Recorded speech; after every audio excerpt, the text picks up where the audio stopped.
Baik, pemirsa, terima kasih masih bersama kami. Kita lanjutkan kembali program Bisnis Etik Klinik di sesi yang kedua. Masih bersama Bapak Aziz Samsudin, Wakil Ketua Komisi 3 Dewan Perwakilan Rakyat Republik Indonesia, dan seorang pengacara terkenal, praktisi hukum, Hotma Sitompul. Saya kembali ke Pak Aziz, nanti Bang Hotma bisa menanggapi. Pembuktian terbalik di Indonesia, sudah pernah diterapkan atau belum? Di beberapa instansi tertentu dalam skup spesialis. Yang terbatas? Ya, pada saat itu, pada zamannya Pak Baharudin Lopa. Jadi jaksa agung. Ya. Itu dia menerapkan kepada seluruh jaksa-jaksa mereka. Lu kalau bisa naik ini, lu dari mana? Tapi secara internal mereka, tidak secara umum. Nah, inilah yang saya tadi katakan, secara azas pembuktian terbalik itu boleh-boleh saja diterapkan, sah-sah saja diterapkan dalam posisi requirement syarat-syaratnya harus jelas.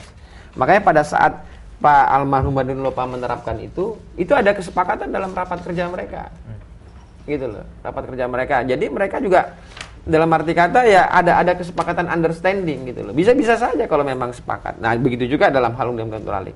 Bisa tidak bisa sepanjang kita udah ada syarat-syaratnya.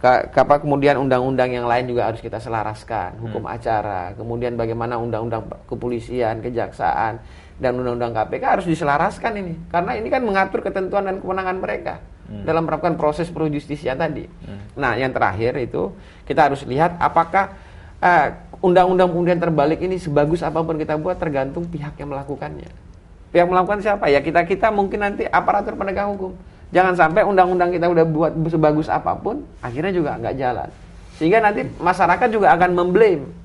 Nah ini pemerintah dan lembaga legislatif juga nggak selesai juga. Dan ini juga berpulang kepada teman-teman catur wangsa daripada penegak hukum, yaitu ada polisi, ada jaksa, ada KPK, ada pengacara.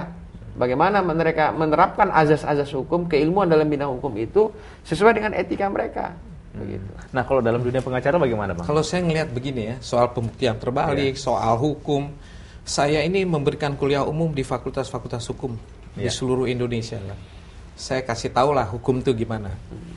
Mereka tanya bagaimana memperbaiki hukum di Republik ini. Saya bilang saya sudah 30 tahun bergerak di bidang hukum. Saya putus asa. Asa tuh otak. Saya putus asa bagaimana memperbaikinya dari A to Z, nggak ada yang beres. Wah Pak, kalau Bapak saja sudah putus asa, bagaimana kami mahasiswa mesti punya pengharapan. Saya mau ini didengar orang. Anda Muslim, zikir yang banyak. Saya Kristen, doa semalam suntuk. Kenapa? Yang harus diperbaiki bukan hukumnya, orang-orangnya. Hukum yang baik di tangan orang buruk, jadinya buruk. Hukum yang buruk di tangan orang baik, jadinya baik. Tadi kan Pak Aziz bilang, sudah pernah diterapkan di lingkungan kejaksaan.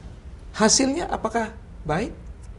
Itu kan kembali ke orangnya mau jujur. Kalau dia tahu dia pakai mobil yang harga 2 miliar, gajinya cuma 2 juta, dia nggak perlu membuktikan, dia nggak usah beli yang 2 miliar. Kan begitu. Akhirnya kembali kepada orang, apapun yang kita bikin, kembali pada orangnya.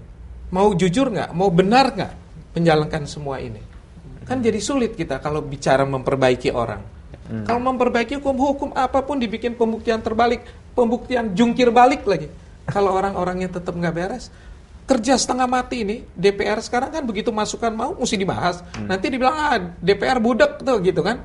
Padahal yang disampaikan masyarakat awam itu belum tentu bisa diabsorb, diterima oleh anggota-anggota DPR secara hukum. Dia kan produk hukum, mekanismenya. Nah Bang Hotman tadi sudah bilang, nggak setuju pembuktian terbalik ya, apalagi pada banyak kasus. Kalau Pak Aziz bagaimana? Ya kalau saya melihatnya, saya prinsip setuju. Sepanjang syarat-syaratnya itu harus kita atur. Dan undang-undangnya perangkat harus kita atur.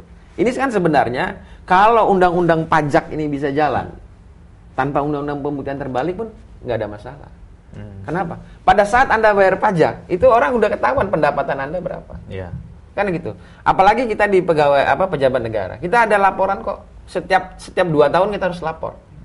Peningkatan kekayaan kita, kemudian income kita, segala macam itu harus ada laporan.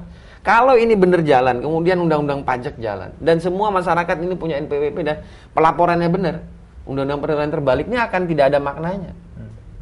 Itu loh. Karena pada saat orang mau beli apalah, mau beli rumah, mau beli mobil, mau beli motor, dia harus punya NPWP.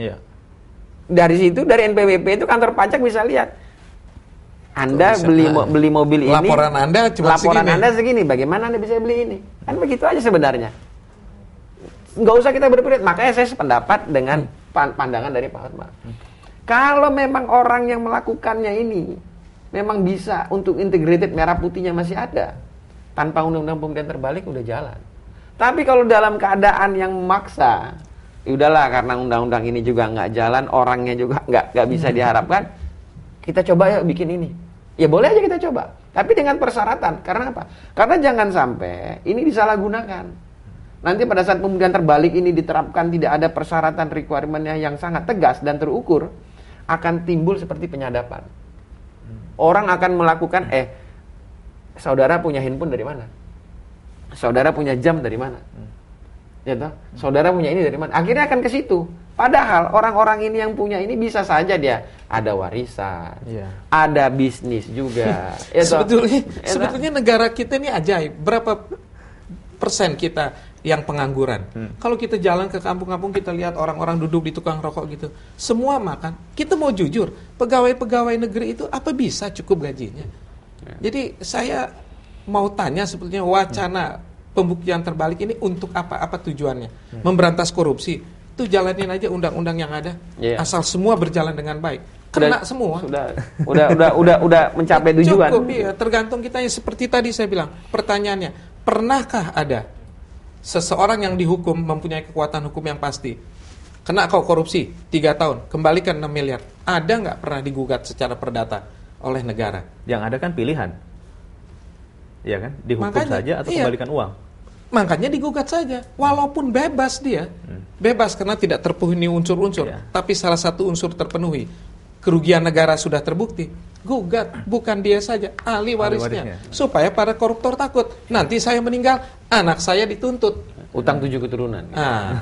Sama dengan kasus Senturi. Pada saat ya terpidananya Robert Tantular sudah pernah dihukum, ya kan? Sudah pernah dihukum. Terus bagaimana setelah dihukum harta-harta yang masih tersisa? Kan itu harus dipertanggungjawabkan.